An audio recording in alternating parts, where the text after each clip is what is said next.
চলো আজকে তোমাদের সঙ্গে আরো একটা ভেজ থালি শেয়ার করি। So hey guys, this is Shreya and welcome to my mini blog. আজকের ভেজ থালিটা একটু দামি, কারণ আজকে মেনুতে থাকছে এই সোনার দামে কিনে আনা ফুলকপি। সেদিন ছিল আমাদের বাড়িতে বৃহস্পতিবার, আর বৃহস্পতি, শুক্র, শনি এই 3 দিনই আমাদের বাড়িতে নিরামিষ। কিছুদিন আগেই তোমাদের সঙ্গে একটা ভিডিওতে বলেছি যে নিরামিষ হলে এত পদ করতে হয়, আর আমিষ হলে মাছ মাংস হলেই চলে যায়। আজকে তারই একটা নমুনা দেখানোর জন্য তোমাদের সঙ্গে এই ভিডিওটা শেয়ার করছি। আজকের মেনুতে মক ফিশও ছিল।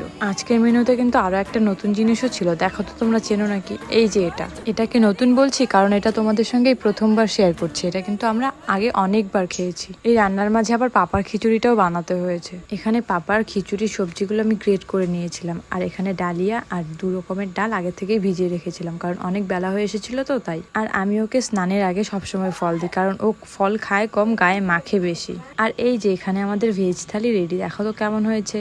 আজকের জন্য এটুকুই। Stay tune, tata, bye bye. সুস্থ থেকো, ভালো থেকো।